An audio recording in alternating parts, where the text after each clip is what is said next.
شهر رمضان الذي أنزل فيه القرآن هدى للناس وبينات من الهدى والفرقان. السلام عليكم ورحمة الله وبركاته.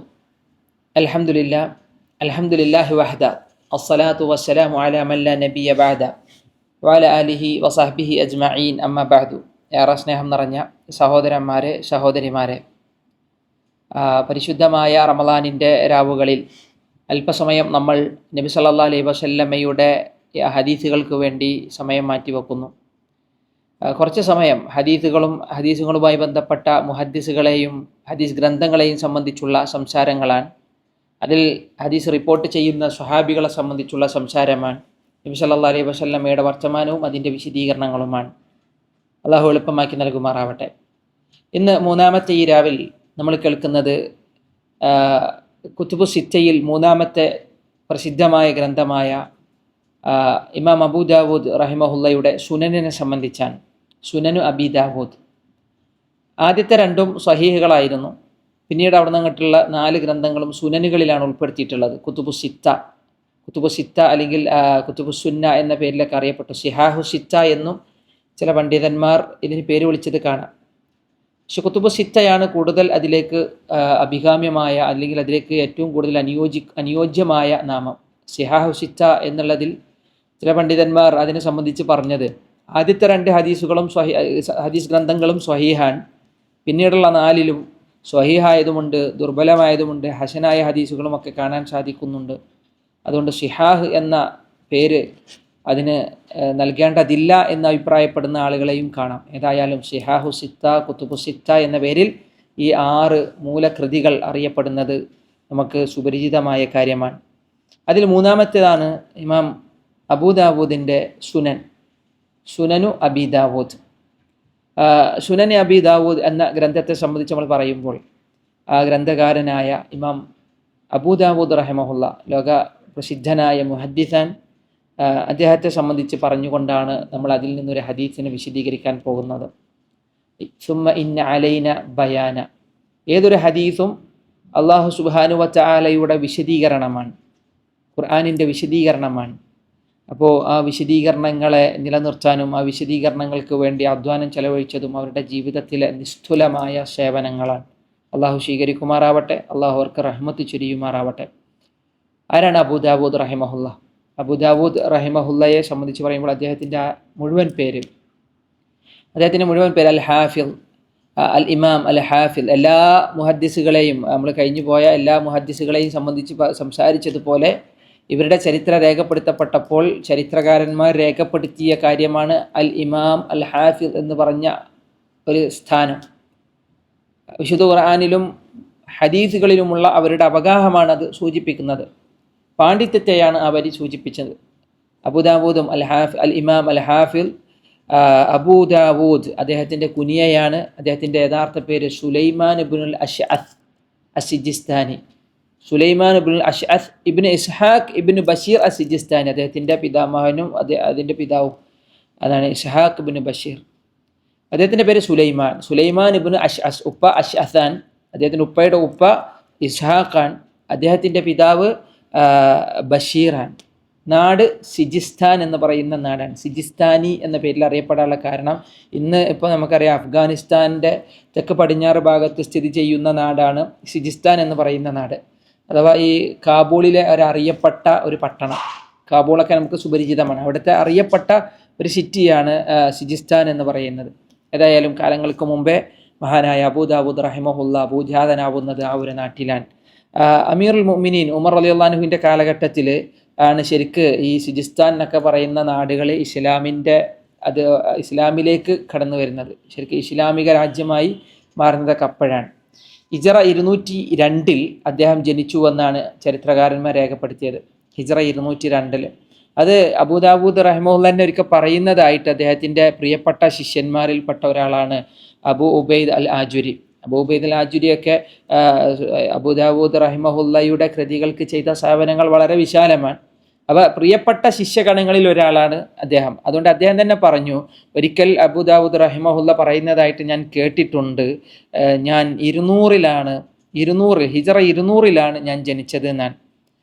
വളരെ പ്രസിദ്ധമായ സുആലാത്തു അബി ഉബൈദ് അൽ ആജുരി എന്ന് പറയുന്ന ഗ്രന്ഥത്തിൽ അദ്ദേഹം രേഖപ്പെടുത്തിയതാണ്. അബൂദാവൂദിനോടുള്ള ചോദ്യങ്ങൾ, ഒരുപാട് കാര്യങ്ങൾ ചോദിച്ചറിഞ്ഞപ്പോൾ അതിൽ ചോദിച്ചറിഞ്ഞ കാര്യമായിട്ട് അദ്ദേഹം രേഖപ്പെടുത്തിയതാണ്. ഏതായാലും ജനനവുമായി ബന്ധപ്പെട്ട്, നാടുമായി ബന്ധപ്പെട്ട അത്രയും കാര്യങ്ങൾ പറഞ്ഞു എന്ന് മാത്രം.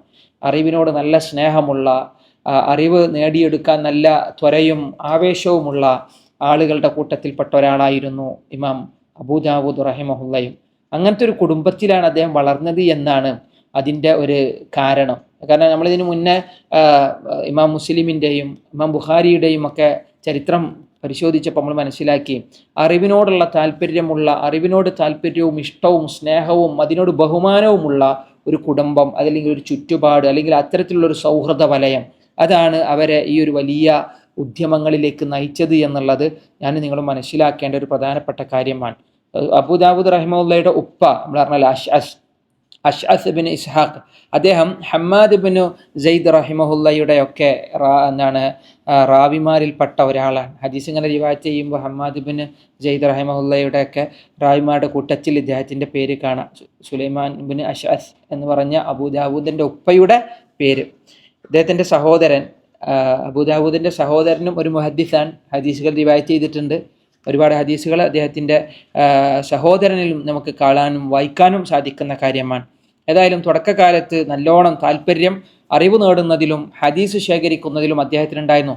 18-ാമത്തെ വയസ്സിൽ, അദ്ദേഹത്തിൻ്റെ 18-ാമത്തെ വയസ്സ് എന്ന് പറയുമ്പോൾ നമ്മൾ പറഞ്ഞ് ജനിച്ചത് ഹിജറ 202, 18 വയസ്സ് എന്ന് പറയുമ്പോൾ ഹിജറ 220-കളിൽ അദ്ദേഹം എന്ത് ചെയ്തു, ബാഗ്ദാദിലേക്ക് യാത്ര പോയി. അഫ്ഗാനിസ്ഥാനിൽ നിന്ന് ഇറാഖിലേക്ക് ഉള്ള യാത്ര എന്തിനാണ്? പലപ്പോഴും നമ്മളെപ്പോലെ ഉള്ള യാത്രകളല്ല, ഇവരുടെ യാത്രകൾ എന്ന് പറഞ്ഞാൽ ഇമാം ബുഖാരിയുടെയും ഇമാം മുസ്ലിമിൻ്റെയും ഒക്കെ യാത്രകൾ, നമ്മളിപ്പോൾ ഈ പറഞ്ഞു പോകുന്ന കുതുബു സിറ്റയിലെ ഒക്കെ മുഹദ്ദിസുകളുടെ ഒക്കെ ചരിത്രം നോക്കുമ്പോൾ അവരുടെ യാത്രകൾ വല്ലാത്ത ചർച്ച, ഗവേഷണം നടത്തിയ മേഖലകളാണ്. ആധുനിക സൗകര്യങ്ങളൊന്നുമില്ലാത്ത ഒരു കാലഘട്ടത്തിൽ ഹദീസുകൾ തേടിയും ഹദീസുകൾ മറ്റുള്ളവരിലേക്ക് എത്തിച്ചും കൊണ്ടുണ്ടായിരുന്ന അവരുടെ വിശാലമായ യാത്രകൾ. അതുകൊണ്ട് തന്നെ വർദ്ധിച്ച യാത്രകൾ നടത്തിയ പണ്ഡിത കേശരികളിൽ ഒരാളാണ് മഹാനായ അബൂദാവൂദ് റഹിമഹുല്ല. ഇമാം മിസ്സി റഹ്മത്തുള്ളാഹി അലൈഹി ഒരിക്കൽ പറഞ്ഞു, അബൂദാവൂദ് റഹിമഹുല്ല നാട് മുഴുവൻ ചുറ്റുകയും യാത്ര ചെയ്യുകയും അറിവ് ശേഖരിക്കുകയും ഗ്രന്ഥങ്ങൾ രചിക്കുകയും ചെയ്തവരിൽ ഒരാളാണ്. അപ്പോൾ സമൂഹത്തിലെ പിൽക്കാലത്ത് അവരുടെ ഈ സേവനങ്ങൾ എന്നും നിലനിന്നു പോന്നു എന്നുള്ളത് തന്നെ വലിയ നിഅമത്താണ്, അനുഗ്രഹമാണ്. ഇറാഖിലേക്ക് മാത്രമല്ല, ഖുറാസാനിൻ്റെ പല നാടുകളിൽ പോയി, ഷാമുകളിൽ പോയി, ഈജിപ്തിൽ, അതുപോലെ തന്നെ ഹിജാസ്, മക്ക മദീന പോലുള്ള നാടുകൾ, ഇവിടെയൊക്കെ പോയി ഹദീസുകൾ എഴുതി വച്ചിട്ടുണ്ട് മഹാനായ അബൂദാവൂദ് റഹിമഹുല്ല. അദ്ദേഹത്തിന് ഒരുപാട് ഗുരുനാഥന്മാർ അതുകൊണ്ട് തന്നെ ഉണ്ടാവും. ഇപ്പോൾ നാട് മുഴുവൻ യാത്ര ചെയ്തു എന്ന് പറയുമ്പോൾ ഒരുപാട് ഗുരുനാഥന്മാർ. ഇബ്നു ഹജർ അസ്ഖലാനിയും ഇദ്ദേഹത്തിൻ്റെ സുനനിൽ നിന്ന് 300 ചില്ലാനം ഗുരുനാഥന്മാരുടെ പേരുകൾ എഴുതി തിട്ടപ്പെടുത്തി വെച്ചതായിട്ട് നമുക്ക് കാണാൻ കഴിയും. ഇബ്നു ഹജർ അസ്ഖലാനി 380ഓളം എന്ന് പറയപ്പെടുന്നു ഗുരുനാഥന്മാരുടെ ലിസ്റ്റ് ഔട്ട് ചെയ്തിട്ടുണ്ടായിരുന്നു ഇബ്നു ഹജർ.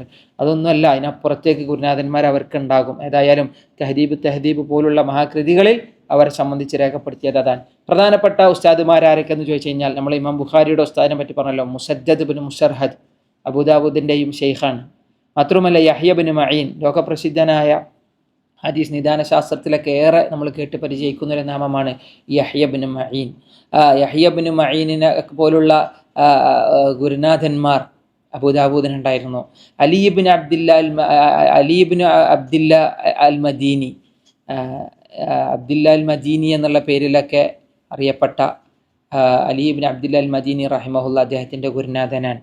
വീണ്ടും കുറേ കാണാം. അപ്പോൾ കുത്തൈബത്ത് ബിൻ സഈദ്, ഇമാം അഹ്മദ് ബിൻ ഹംബൽ, കുത്തൈബൊക്കെ ലോകപ്രസിദ്ധരാണല്ലോ, അവരുടെയൊക്കെ ശിഷ്യഗണങ്ങളിൽപ്പെട്ട ആളാണ് അബൂദാവൂദ്. അതുകൊണ്ട് തന്നെ കുറേ ഗുരുനാഥന്മാരുണ്ടാവുമ്പോൾ സ്വാഭാവികമായും ഒരുപാട് വിദ്യാർത്ഥികളും ഉണ്ടാവും. കുറേ വിദ്യാർത്ഥികൾ, അറിയപ്പെട്ട ലോകത്ത് മഹാപണ്ഡിതന്മാരായ വിദ്യാർത്ഥികൾ മഹാനായ അബൂദാവൂദ് റഹിമഹുല്ലക്ക് ഉണ്ടായിരുന്നു എന്നാണ്.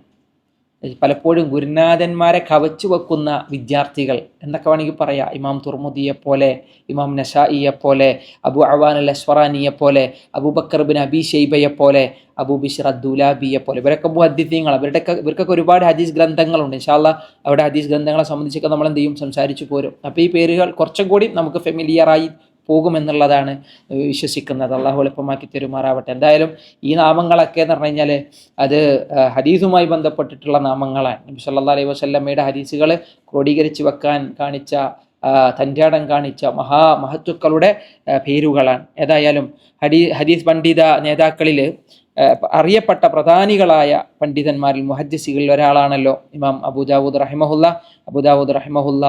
ഒരുപാട് ഗ്രന്ഥങ്ങൾ രചിച്ചു. അതിലേറെ പ്രസിദ്ധമാണ് നമ്മൾ ഈ വായിക്കുന്ന സുനൻ അബി ദാവൂദ് എന്നാണ്. സുനൻ എന്ന് പറഞ്ഞാൽ സുന്നത്തിൻ്റെ ജംആണ് സുനൻ. അതായത് അഹ്കാമായ ഹുക്കുമുകളുള്ള ഹദീസുകൾ മുഴുവൻ ക്രോഡീകരിക്കപ്പെട്ടതാണ് സുനനുകൾ. ഒരു ഫിഖഹി രൂപത്തിൽ കർമ്മശാസ്ത്രപരമായ രീതിയിൽ അബുവാബുകൾ, അതിലെ അധ്യായങ്ങളെയും ഉപാധ്യായങ്ങളെയും എന്ത് ചെയ്തിട്ടുണ്ടാവും, ക്രോഡീകരിച്ചിട്ടുണ്ടാവും. അതിലധികവും അഹ്കാമുകളാണ്, അഥവാ ഹലാല് ഹറാമ് തുടങ്ങുന്ന മതവിധികളുമായി ബന്ധപ്പെട്ടിട്ടുള്ള ഹദീസുകളായിരിക്കും അതിലുണ്ടാവുക. എന്നാൽ അല്ലാത്ത ഹദീസുകൾക്ക് ജാമ്യ എന്നൊക്കെയാണ് ഉപയോഗിക്കാറുള്ളത്. അതിൽ സ്വഹീഹുകൾ ഉണ്ടാകും, ഹസൻ ഉണ്ടാകും, അങ്ങനത്തെ ആ രൂപത്തിൽ, സിഹാഹുകളൊക്കെ ആ രൂപത്തിലാണ് വരിക. സുനൻ എന്ന് പറയുമ്പോൾ ആദ്യം അതിലെ കിതാബ് ത്വഹാറ എന്നൊക്കെ തുടങ്ങുന്ന രൂപത്തിലാണ് സുനനുകൾ അധികവും ആരംഭിക്കപ്പെടാറുള്ളത്. അത് ഇൻഷാ അല്ലാഹ് ഹദീസിൻ്റെ ഹദീസ് ഗ്രന്ഥങ്ങളുടെ ഒരു വ്യതിരക്തതയാണ്. സുനനുകൾ കാണാം, ജവാമികൾ കാണാം, അതുപോലെ തന്നെ ഷിഹാഹുകൾ കാണാം. നമ്മൾ നേരത്തെ പറഞ്ഞതുപോലെ മഷിയഹാത്ത്, ഇങ്ങനെ കുറേ സംഗതികൾ അതുമായി ബന്ധപ്പെട്ടത്. അല്ലാതെ ആ ഭാഗം ഞാൻ ദീർഘിപ്പിക്കുന്നില്ല. ഇമാം അബൂദാവൂദ് നല്ല കറകളഞ്ഞ അഹ്ലുൽ സുന്നത്തി വൽ ജമാഅത്തിലെ പണ്ഡിതന്മാരിൽപ്പെട്ട ഒരാളാണ്. കറകളഞ്ഞ അഹ്ലുൽ സുന്നത്തി വൽ ജമാഅത്ത് എന്ന് പറയാൻ കാരണം ഇദ്ദേഹത്തിൻ്റെ ആ കാലഘട്ടത്തിലാണ് ഖൽഖുൽ ഖുർആൻ ഒരു സൃഷ്ടിയാണ് എന്നൊക്കെ പലരും വാദിച്ചു വന്നത്. ആ സമയത്ത് അഹ്മദ് ബിൻ ഹംബലിനെ പോലുള്ള സത്യത്തിന് വേണ്ടി നിലകൊണ്ട പണ്ഡിതന്മാർക്ക് പിന്തുണയേകുന്ന കുറച്ചാളുകളിൽപ്പെട്ട ഒരാളാണ് മഹാനായ അബൂദാവൂദ് റഹിമഹുല്ല എന്നുള്ളത് അദ്ദേഹത്തെ സവിശേഷമാക്കാൻ. അദ്ദേഹത്തിൻ്റെ കൃതികൾ പരിശോധിച്ചാൽ തന്നെ അദ്ദേഹം എത്രമാത്രം തൗഹീദിനെയും അതുപോലെ തന്നെ മറ്റുള്ള തൗഹീദിനു വേണ്ടിയുള്ള പഠനങ്ങളും ഗവേഷണങ്ങളും ഒക്കെ നടത്തി എന്നുള്ളത് കൃതികളിൽ നിന്ന് മനസ്സിലാകും. പ്രത്യേകിച്ച് സുനൻ അബി ദാവൂദൊക്കെ വായിക്കുമ്പോൾ ഹദീസുകൾ ക്രോഡീകരിച്ച രീതികൾ നോക്കുമ്പോൾ ഖദരിയാക്കൾക്കെതിരെ അദ്ദേഹം മറുപടി എഴുതിയിട്ടുണ്ട്, ഗ്രന്ഥങ്ങൾ എഴുതിയിട്ടുണ്ട്. ഖദരിയാക്കൾ മാത്രമല്ല, ജഹ്മിയാക്കൾ ഒക്കെ അന്നത്തെ കാലഘട്ടത്തിൽ വിശ്വാസ വ്യതിചലനങ്ങൾ സംഭവിച്ച വിഭാഗങ്ങളാണ്. അവർക്കൊക്കെ മറുപടികളും അവർക്കെതിരായി ഗ്രന്ഥങ്ങളും അദ്ദേഹം രചിച്ചിട്ടുണ്ട്. ഏതായാലും സുനനിൽ തന്നെ നമുക്ക് കിതാബുൽ മഹ്ദി എന്ന ഒരു ഹെഡിങ്ങിൽ തന്നെ ഒരു അധ്യായത്തിൽ തന്നെ ഹദീസുകൾ ക്രോഡീകരിച്ചു. കിതാബ് സുന്ന എന്ന ഭാഗം അതിൽ ഉൾപ്പെടുത്തിയിട്ടുണ്ട്. അതുകൊണ്ട് തന്നെ നബി സല്ലല്ലാഹു അലൈഹി വസല്ലമയോടൊക്കെയുള്ള സ്നേഹവും ബിദ്അത്തുകളോടുള്ള അമർഷവും അദ്ദേഹത്തിൻ്റെ കൃതികളിൽ നിറഞ്ഞു നിൽക്കുന്നതായി കാണാം. അതുകൊണ്ടാണ് ഞാൻ പറഞ്ഞത് അദ്ദേഹം അഹ്ലു സുന്നത്തി വൽ ജമാഅത്തിൻ്റെ പണ്ഡിതന്മാരിൽ വ്യതിരക്തനായ ഒരു പണ്ഡിതൻ കൂടിയാണ് എന്ന്. ഈ പറഞ്ഞ കുതുബു സിത്തൻ്റെ മുഹദ്ദിസുകൾ മുഴുവൻ ആ ഒരു ശ്രേണിയിൽപ്പെട്ടവരാണ്. പ്രധാനപ്പെട്ട കൃതികൾ പറയുകയാണെങ്കിൽ ഏറെ പ്രസിദ്ധമാണ് അൽ മറാസീൽ എന്ന് പറഞ്ഞ മുർസലുകളായ ഹദീസുകൾ. മുർസൽ എന്ന് പറഞ്ഞു കഴിഞ്ഞാൽ ഹദീസുകളിൽ പലപ്പോഴും അതിൻ്റെ പരമ്പരയിൽ താബിഈ റസൂലുള്ളാഹി സ്വല്ലല്ലാഹു അലൈഹി വസല്ലമയിൽ നിന്ന് ഹദീസ് ഉദ്ധരിക്കുമ്പോൾ അവിടെ ആ പരമ്പര മുറിയാൻ, അങ്ങനത്തെ ഹദീസുകൾക്ക് പറയാം മുർസൽ എന്നാണ്. അവിടെ ഒരു സഹാബി ഉണ്ടാവില്ല ആ പരമ്പരയിൽ. ദുർബലമായ ഹദീസിൻ്റെ ഒരു ഭാഗമായിട്ട് മുർസലുകൾ എണ്ണാറുണ്ട്. ഏതായാലും അതൊരു വലിയ ഗവേഷണമുള്ള ഭാഗമാണ് ഞാൻ പറയുന്നത്. അങ്ങനെയുള്ള ഹദീസുകളെ മുഴുവൻ ക്രോഡീകരിച്ച ഒരു ഗ്രന്ഥം ആർക്കുണ്ട്? ഇമാം അബൂദാവൂദ് റഹിമഹുല്ലക്കുണ്ട്. അസ്സുഹദ്, ദുനിയാവിനോട് വിരക്തി തോന്നുന്ന തരത്തിലുള്ള ഹദീസുകൾ ക്രോഡീകരിച്ച് ദുനിയാവിനോടൊരു പൂതിയില്ല, എന്നാൽ ആഖിറത്തിനോടൊരു ഗൗരവം തോന്നുന്ന രീതിയിൽ ആളുകളെ കൂടുതൽ ഉഖ്റവിയായ രൂപത്തിലേക്ക് അവരുടെ മനസ്സിനെയും അവരുടെ ചിന്തകളെയും കൊണ്ടുവരാൻ പാകത്തിൽ മനസ്സിനെ വിമലീകരിക്കുന്ന ഗ്രന്ഥം അസ്സുഹദ്, വിരക്തി എന്ന ഗ്രന്ഥവും ഇമാം അബൂ ദാവൂദ് റഹിമഹുല്ലയുടെ പ്രസിദ്ധി ആർജിച്ചൊരു കൃതിയാണ്. വല്ലാതെ അവിടെ അങ്ങോട്ട് വിശദീകരിച്ച് പോകുന്നില്ല. ഏതായാലും അദ്ദേഹം 73 വർഷക്കാലം പ്രവാചക ചര്യകളെയും അറിവിനെയും ഒക്കെ സേവിച്ചുകൊണ്ട് ഒരായുസ് മുഴുവൻ എന്ത് ചെയ്തു അദ്ദേഹം ചെലവഴിച്ചു. 73 വർഷക്കാലം, 73 വയസ്സാണ് അദ്ദേഹം മരിക്കുമ്പോൾ ഉണ്ടായിരുന്നത്. ഹിജ്റ 275 അദ്ദേഹം ഒരു വെള്ളിയാഴ്ച ദിവസം ബസറയിൽ വെച്ചാണ് അദ്ദേഹം മരണപ്പെട്ടതെന്ന് പണ്ഡിതന്മാർ മുഴുവൻ ഏകോപിച്ച് പറഞ്ഞ ഒരു അഭിപ്രായമാണ്. അള്ളാഹു അദ്ദേഹത്തിന് റഹ്മത്ത് ചൊരിയുമാറാവട്ടെ. അദ്ദേഹത്തിൻ്റെ പ്രസിദ്ധമായ നമ്മൾ വായിക്കുന്ന, ഇന്നിപ്പോൾ നമ്മൾ ഹദീസ് എടുക്കുന്നത് സുനനിലെ ഹദീസാണല്ലോ. അതുകൊണ്ട് സുനനി എന്ന് പറയുന്ന കൃതിക്ക് ചില പ്രത്യേകതകളുണ്ട്. സുനൻ അബി ദാവൂദ് നമ്മൾ നേരത്തെ പറഞ്ഞ സുനനെ പോലെയല്ല. സുനൻ അബീ ദാവൂദിൻ്റെ ചില പ്രത്യേകത നമ്മൾ പറഞ്ഞ അധ്യായങ്ങളുണ്ട്, അതിന് ഉപാധ്യായങ്ങളുണ്ട്. മക്കയിലുണ്ടായിരുന്ന ചില മഹാപണ്ഡിതന്മാർ അദ്ദേഹം ഒരു ഒരു കുറിപ്പെഴുതിയിട്ട് മക്കയിലുള്ള പണ്ഡിതന്മാർക്ക് അദ്ദേഹം ഒരു കുറിപ്പെഴുതിയാണ്. സുനൻ എന്ന പേരിൽ ഞാൻ ഒരു ഗ്രന്ഥം രചിച്ചു എന്നാണ് അന്നത്തെ മക്കയിലുള്ള ഹിജാസിലുള്ള പണ്ഡിതന്മാർക്ക് സുനൻ. അപ്പോൾ ഈ കൃതിക്ക് പേര് പറഞ്ഞു കൊടുത്തു. സുനൻ എന്നാണ് ഞാൻ എഴുതിയ ഈ ഹദീസ് ശേഖരത്തിൻ്റെ പേര് എന്ന് അബൂ ദാവൂദ് റഹിമഹുല്ലാഹ് തന്നെ പറഞ്ഞതായിട്ട് കാണാം. സുനൻ അബീ ദാവൂദ് എന്ന പേരിൽ പിൽക്കാലത്ത് അദ്ദേഹത്തിൻ്റെ പേരിലേക്ക് അതിനെ ചേർത്തുകൊണ്ട് അത് പ്രസിദ്ധിയാർജിച്ചു എന്നുള്ളതാണ്. എത്ര ഹദീസുകൾ ഉണ്ടാവും സുനൻ അബീ ദാവൂദിൽ? ഇപ്പം നമ്മൾ മുസ്ലിമിൻ്റെ സ്വഹീൽ എത്ര ഉണ്ടെന്ന് പറഞ്ഞു, സ്വഹീൽ ബുഖാരിയിൽ എത്ര ഉണ്ടെന്ന് പറഞ്ഞു. സുനൻ അബീ ദാവൂദിൽ എത്ര ഹദീസുകളുണ്ട്? സുനൻ അബീ ദാവൂദിൽ ഏകദേശം ചില പണ്ഡിതന്മാർ 4800 ഹദീസുകൾ ഈ സുനൻ അബീ ദാവൂദിലുണ്ടെന്നാണ്. ഏകദേശം 600 ഹദീസുകൾ മുർസലുകളായ ഹദീസുകളാണ് എന്നും എന്ത് ചെയ്തിട്ടുണ്ട് പറയപ്പെടുന്നുണ്ട്. ഏതായാലും 4000 ചില്ലാന 5000-നോടടുത്ത്. അപ്പോൾ ആവർത്തനങ്ങൾ അടക്കം എന്തായാലും 5000 ചില്ലാനുണ്ടാവും. 5232, 5274 എന്നിങ്ങനെ അതിലെ ഹദീസുകളുടെ എണ്ണത്തെ ചില പണ്ഡിതന്മാർ എണ്ണിത്തിട്ടപ്പെടുത്തിയത് കാണാം. ആവർത്തനം ഇല്ലാതെ 4800 ഹദീസുകൾ അതിലുണ്ട് എന്നാണ്. അള്ളാഹു അലം. ഏതായാലും ആ 4000 ചില്ലാന ഹദീസ് ഒറ്റ ഹദീസാണ് നമ്മളിന്ന് വായിക്കുന്നത്. ആ ഹദീസ് ആരുടേതാണ്? ഉസ്മാൻ ഇബ്നു അഫ്ഫാൻ റളിയല്ലാഹു അൻഹു റിവായത്ത് ചെയ്യുന്ന ഹദീസാണ്. ഖുലഫാഉർ റാഷിദുകളിൽ 3-ാമത്തെ ആൾ. നമ്മൾ സ്വഹാബിമാരെങ്ങനെ വിശദീകരിക്കുമ്പോൾ ആ രീതിയിലാണ് ഹദീസിനെ തിരഞ്ഞെടുത്തിട്ടുള്ളത്. 30ഓളം സ്വഹാബിമാരെ നമുക്ക് പറയണമല്ലോ. അപ്പോൾ ആദ്യം ഖുലഫാഉർ റാഷിദുകളാണ്. അബൂബക്കർ സിദ്ദീഖ് റളിയല്ലാഹു അൻഹുവിനെ പറഞ്ഞു, ഉമർ ഇബ്നുൽ ഖത്താബ് റളിയല്ലാഹു അൻഹു പറഞ്ഞു, ഇനി ഉസ്മാൻ ഇബ്നു അഫ്ഫാൻ റളിയല്ലാഹു അൻഹു. ഈ ഹദീസ് ഇമാം അബൂ ദാവൂദ് അദ്ദേഹത്തിൻ്റെ കിതാബുൽ ജനായിസ് എന്ന് പറഞ്ഞിട്ട്, സുനൻ അബീ ദാവൂദിലെ ഒരു അധ്യായമാണ് കിതാബുൽ ജനായിസ്. മരണവും മരണാനന്തരവുമായി ബന്ധപ്പെട്ടിട്ടുള്ള ഹദീസുകൾ ക്രോഡീകരിച്ച ഭാഗം പല കൃതികളിലും കാണാം. കിതാബുൽ ജനായിസ് അല്ലേ? സുനനുകളുടെ ഒരു സവിശേഷത അതാണ്. മയ്യത്ത് നമസ്കാരവുമായി ബന്ധപ്പെട്ട്, അതിലെ പ്രാർത്ഥനകളുമായി ബന്ധപ്പെട്ട്, മയ്യത്ത് മറവ് ചെയ്യുന്നതുമായി ബന്ധപ്പെട്ട്, കഫൻ ചെയ്യുന്നതുമായി ബന്ധപ്പെട്ട് ഒരുപാട് കാര്യങ്ങൾ വിശദീകരിക്കപ്പെടുന്ന ഭാഗങ്ങൾ. അതെല്ലാ ഹദീസ് ഗ്രന്ഥങ്ങളിലും വളരെ സവിശേഷതമായി നമുക്ക് കാണാൻ കഴിയും. ആ കിതാബുൽ ജനായിസിൽ ഒരു ബാബാണ്. ആ ബാബിൻ്റെ പേര് അൽ ഇസ്തിഗ്ഫാറു ഇൻദൽ ഖബരി ലിൽ മയ്യിത്ത്. ഒരു മയ്യത്തിൻ്റെ ഖബറിൻ്റെ അടുത്ത് ആ മയ്യത്തിന് വേണ്ടി ഇസ്തിഗ്ഫാർ, പാപമോചനം തേടുന്ന ഭാഗം എന്നാണ്. ഒരു മയ്യത്ത് മറമാടപ്പെട്ട് കഴിഞ്ഞാൽ അവിടെ എന്താ ചെയ്യേണ്ടത് എന്നത് സൂചിപ്പിക്കുന്ന ഒരു ഹദീസ്. ആ ഹദീസിനെ തിരഞ്ഞെടുക്കാനുള്ള കാരണം നമ്മുടെ മനസ്സിലൊരു മരണചിന്ത കടന്നു വരാനും കൂടിയാണ്. പ്രത്യേകിച്ച് റമദാനാണ് അല്ലേ? നമ്മുടെ ഈമാൻ കൂടുതൽ ശക്തിപ്പെടുത്തേണ്ട നാളുകളാണ്. മരണചിന്തയാണ് ഒരാളെ ഏറ്റവും കൂടുതൽ അയാളുടെ കർമ്മങ്ങൾ നന്നാക്കാൻ പ്രേരിപ്പിക്കുന്നത് എന്നാണ്. ഒരു ലൊഹർ നമസ്കരിച്ചാൽ അടുത്ത അശറിന് ഞാനില്ല എന്നുള്ള ചിന്ത ഉണ്ടാകുമ്പോൾ ആ ലൊഹർ വല്ലാത്ത ഈമാനുള്ള ഖുശൂ ഉള്ള ലൊഹറായി തീരുമെന്നുള്ളത് തിരുനബി സല്ലല്ലാഹു അലൈഹി വസല്ലമ സ്വഹാബത്തിന് നൽകുന്ന ഉപദേശങ്ങളിൽ നമ്മൾ വായിച്ചെടുക്കുന്ന ചില വരികളാണ്. അല്ലാഹു സുബ്ഹാനഹു വ തആല മരണചിന്തയുള്ള ബുദ്ധിമാന്മാരിൽ നമ്മൾ ഉൾപ്പെടുത്തട്ടെ. ഏറ്റവും നല്ല ബുദ്ധിമാൻ മരണചിന്തയുള്ളവനാണ് എന്നാണ്. മരണചിന്ത ഉള്ളവനാണ് ഏറ്റവും വലിയ ബുദ്ധിമാനും. അതുകൊണ്ട് തന്നെ ഖാല അബൂ ദാവൂദ് റഹിമഹുല്ലാഹ് ഹദ്ദസന ഇബ്രാഹിം ഇബ്നു മൂസ അർ-റാസി, അദ്ദേഹത്തിൻ്റെ ഗുരുനാഥനാണ്. ഹദ്ദസന ഹിഷാം അൻ അബ്ദില്ലാഹി ഇബ്നു ബഹീർ അൻ ഹാനിഇൻ മൗല ഉസ്മാൻ അൻ ഉസ്മാൻ ഇബ്നു അഫ്ഫാൻ. ഉസ്മാൻ റളിയല്ലാഹു അൻഹുവിൻ്റെ മൗലയായ ഹാനിയിൽ നിന്നാണ്, ഉസ്മാൻ റളിയല്ലാഹു അൻഹുവിൽ നിന്ന് ഹാനി ആണ് ഈ ഹദീസ് റിവായത്ത് ചെയ്യുന്നത്. ഉസ്മാൻ റളിയല്ലാഹു അൻഹു പറയുന്നു, ഖാല കാന നബിയ്യു സല്ലല്ലാഹു അലൈഹി വസല്ലം ഇദാ ഫറഗ മിൻ ദഫനിൽ മയ്യിത്തി വഖഫ അലൈഹി. നബി സല്ലല്ലാഹു അലൈഹി വസല്ലം ഒരു മയ്യിത്തിനെ മറമാടി കഴിഞ്ഞ് കഴിഞ്ഞാൽ റസൂലുള്ളാഹി അവിടെ ഇങ്ങനെ നിൽക്കും, മയ്യത്തിൻ്റെ ഖബറിൻ്റെ അടുത്ത് ഇങ്ങനെ നിൽക്കും. അതൊരു സുന്നത്താണ്. മയ്യത്ത് നിസ്കരിച്ച് വേഗം പോലല്ല, മയ്യത്ത് മറമാടുന്നത് വരെ ആ ഖബറിൻ്റെ അടുത്ത് നിൽക്കുന്നത് ഏറ്റവും പുണ്യകരമായ കാര്യമാണ്. റസൂലുള്ളാഹി സ്വല്ലല്ലാഹു അലൈഹി വസല്ലം പറഞ്ഞല്ലോ 2 ഖീറാത്ത് കൂലി ഉണ്ടെന്നാണ്. ഒരു ജനാസ നമസ്കരിച്ചാൽ 1 ഖീറാത്താണ്. ജനാസയെ പിന്തുടർന്ന് ജനാസയും നമസ്കരിച്ച് അത് കഴിഞ്ഞ് ആ മയ്യത്തിൻ്റെ ഖബറിൽ 3 പിടി മണ്ണും വാരിയിട്ട് തിരിച്ചു പോരുന്നവന് 2 ഖീറാത്ത് പ്രതിഫലം എന്നാണ്. 1 ഖീറാത്ത് എന്ന് പറഞ്ഞാൽ മിസ്ലു ജബ്ബലിൻ, ഒരു മലയോളം, ഒരു റിവായത്ത് കാണാൻ ഉഹുദ് മലയോളം വിശാലമാണ്, ഉന്നതമാണ് ആ ഖീറാത്ത് എന്ന പ്രതിഫലം എന്നാണ്. അള്ളാഹു നമ്മൾ നമസ്കരിച്ച എല്ലാ ജനാസ നമസ്കാരങ്ങൾക്കും ആ പ്രതിഫലം നൽകട്ടെ. ഇവിടെ നബി സല്ലല്ലാഹു അലൈഹി വസല്ലമയിൽ നിന്നൊരു ചര്യ പഠിപ്പിച്ചു തരാണ് ഉസ്മാൻ ഇബ്നു അഫ്ഫാൻ. റസൂലുള്ളാഹ് മയ്യത്ത് മറമാടപ്പെട്ടപ്പോൾ ആ സ്വഹാബിൻ്റെ മയ്യത്തിൻ്റെ ഖബറിൻ്റെ അരികിൽ റസൂലുള്ളാഹ് നിന്നു. ഫവഖഫ അലൈഹി, അവിടെ നിൽക്കുക, കുറച്ച് നേരം അവിടെ ഇങ്ങനെ നിൽക്കുക. എന്തിനാ നിൽക്കുക? വെറുതെ നിന്നാൽ മതിയോ? ഫഖാല, റസൂലുള്ളാഹ് പറഞ്ഞു, ഇസ്തഗ്ഫിറൂ ലി അഖീക്കും, നിങ്ങൾ നിങ്ങളുടെ സഹോദരന് വേണ്ടി മഗ്ഫിറത്തിനെ ചോദിക്കുക. അള്ളാഹ് പുറത്തു കൊടുക്കട്ടെ എന്നുള്ള നിലക്ക് അല്ലേ, അള്ളാഹു മഗ്ഫിറത്ത് നൽകട്ടെ എന്നുള്ള നിലക്ക്, അള്ളാഹുവെ അവൻക്ക് പാപങ്ങൾ പുറത്തു കൊടുക്കണേ എന്നുള്ള നിലക്ക് പ്രാർത്ഥിച്ചു കൊണ്ടിരിക്കുക, ഇസ്തിഗ്ഫാർ ചെയ്തുകൊണ്ടിരിക്കുക. മാത്രവുമല്ല വസലൂ ലഹു തസ്ബീത്ത് വസലൂ ലഹു ബിത്തസ്ബീത്ത്, അദ്ദേഹത്തിന് നിങ്ങൾ അള്ളാഹുവിനോട് തസ്ബീത്തിനെയും ചോദിക്കുക. അത് തസ്ബീത്ത് സ്ഥൈര്യം, സബത്ത എന്ന് പറഞ്ഞാൽ അടിയുലയാതെ നിൽക്കുന്നതിനാൽ ഒരു സ്ഥൈര്യം കൊടുക്കുക. ഖബറിൽ അള്ളാഹുവെ ചോദ്യം വരുന്ന സമയത്ത് ആശങ്കയില്ലാതെ, സന്ദേഹമില്ലാതെ, ഭയമില്ലാതെ ഉത്തരം പറയാനുള്ള ഒരു സ്ഥിരത, ഒരു സ്ഥൈര്യം അള്ളാഹുവെ നീ നൽകണേ എന്നാണ്. അപ്പോൾ അത് പറഞ്ഞുകൊണ്ടിരിക്കണം, അത് ചോദിച്ചുകൊണ്ടിരിക്കണം. മയ്യത്തിനെ കിട്ടാൻ വേണ്ടി നമ്മൾ എന്ത് ചെയ്യണം? പറഞ്ഞുകൊണ്ടിരിക്കണം എന്ന് റസൂലുള്ളാഹി സ്വല്ലല്ലാഹു അലൈഹി വസല്ലം പഠിപ്പിക്കാൻ. ഫഇന്നഹുൽ ആന യുസ്അൽ, കാരണം ഖബറിൽ ആ മയ്യത്ത് ഇപ്പോൾ ചോദ്യം ചെയ്യപ്പെടുകയാണ്.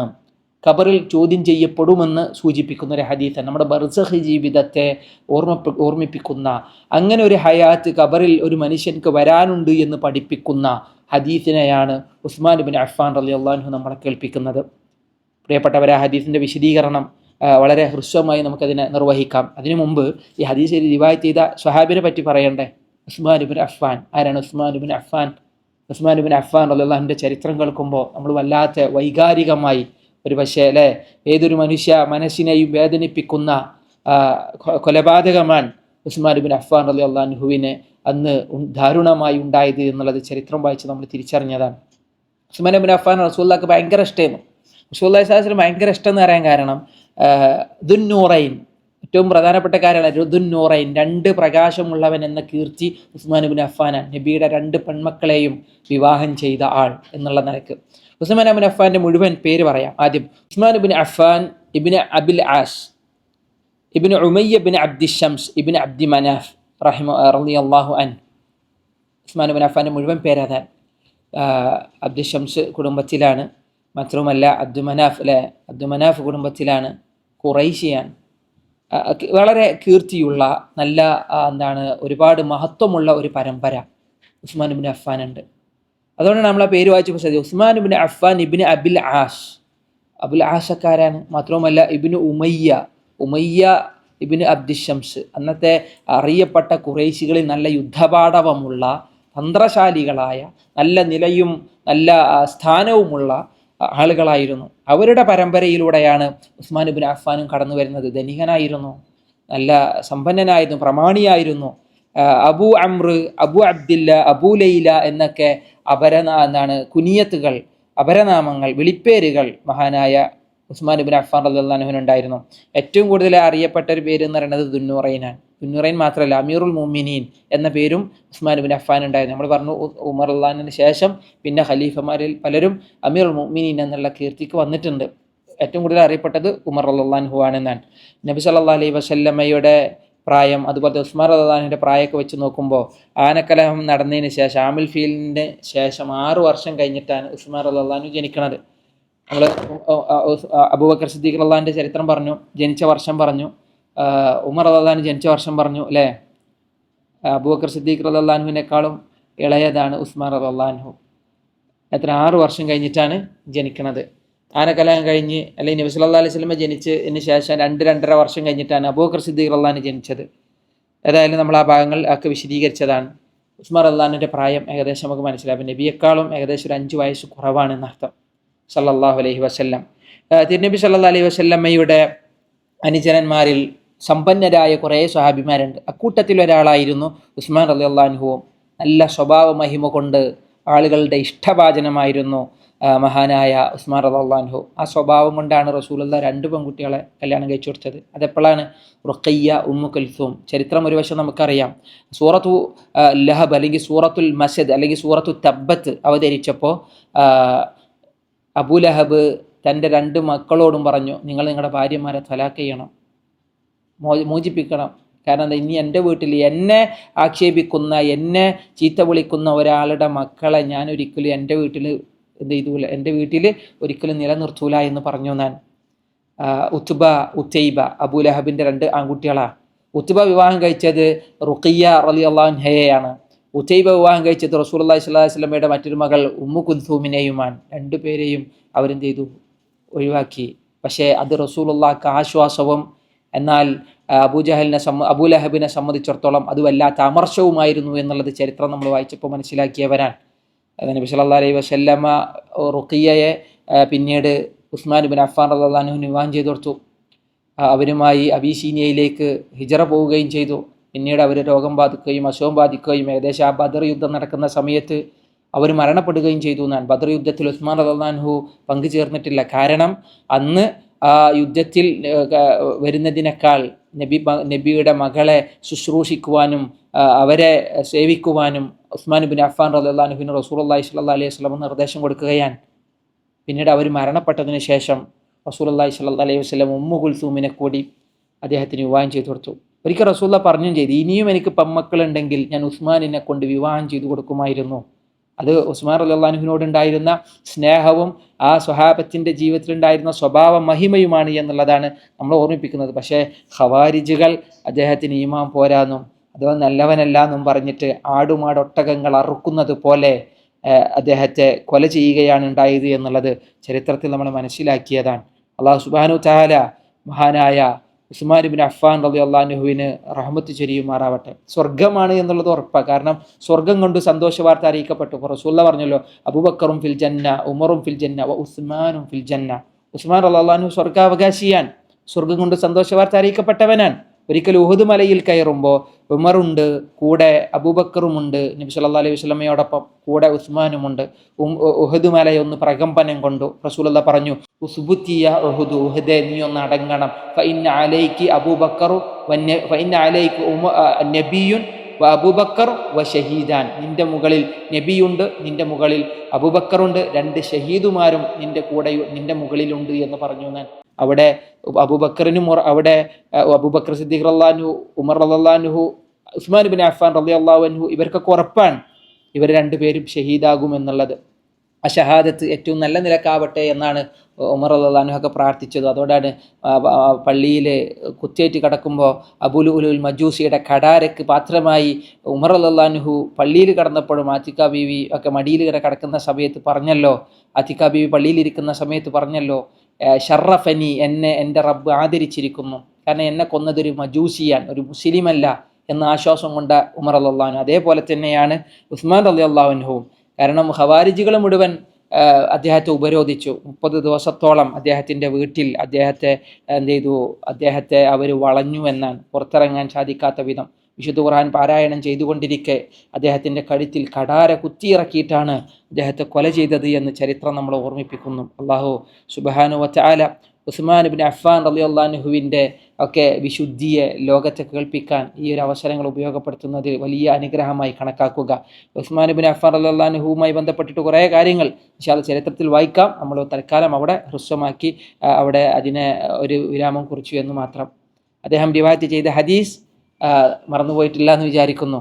അതായത് നമ്മൾ ഇന്ന് വായിച്ച സുനൻ അബീ ദാവൂദിലെ ഹദീസ്, റസൂലുള്ളാഹി സ്വല്ലല്ലാഹു അലൈഹി വസല്ലം ഒരു മയ്യത്തിൻ്റെ അരികിൽ നിൽക്കുകയും ആ ഖബർ മൂടുന്നത് വരെ അതിൻ്റെ ഭാഗത്ത് നിലകൊള്ളുകയും അതിനുവേണ്ടി ഇസ്തിഗ്ഫാറിന് ചോദിക്കാൻ പറയുകയും അതുപോലെ തന്നെ തസ്ബീത്തിന് വേണ്ടി ആ ഖബറിലെ ചോദ്യത്തിന് സ്ഥൈര്യമുണ്ടാവാൻ വേണ്ടി ആ മയ്യത്തിന് വേണ്ടി പ്രാർത്ഥിക്കാനാണ്. അത് വലിയ പുണ്യകരമായ കാര്യമാണ്, സത്യവിശ്വാസികൾ ചെയ്യേണ്ട കാര്യമാണ്. തസ്ബീത്ത് എന്നുള്ളതിൻ്റെ വരികളെ റസൂലുള്ളാഹി പറഞ്ഞു തന്നിട്ടില്ല. പിന്നീട് പിൽക്കാലത്ത് പണ്ഡിതന്മാർ അതിൻ്റെ വരികളെ എടുത്തുദ്ധരിക്കുന്നത് കാണാം. അല്ലാഹുമ്മ സബ്ബിത്ഹു ഇൻദ സുഹാൽ, اللهم ثبته عند السؤال، اللهم ألهمه الجواب، اللهم جاف القبر عن جنبيه، اللهم اغفر له وارحمه وعافه واعف عنه എന്നുള്ള പ്രാർത്ഥന. അല്ലാഹുമ്മ ആമിൻഹു മിൻ കുല്ലി ഫസഅ, അല്ലേ, അല്ലാഹുവേ എല്ലാവിധ ഭീതിയിൽ നിന്നും അയാൾക്ക് നിർഭയത്വം നൽകണേ, അല്ലാഹുവേ സ്ഥൈര്യം കൊടുക്കണേ എന്നൊക്കെയുള്ള പ്രാർത്ഥനകൾ നമ്മൾ പ്രാർത്ഥിച്ചു പോയി. അതിന് പ്രത്യേക കണക്ക് പറഞ്ഞിട്ടില്ല.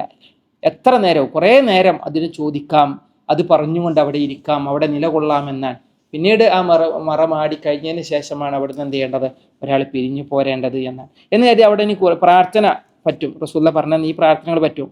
ഖുർആൻ ഓതാൻ പറ്റുമോ?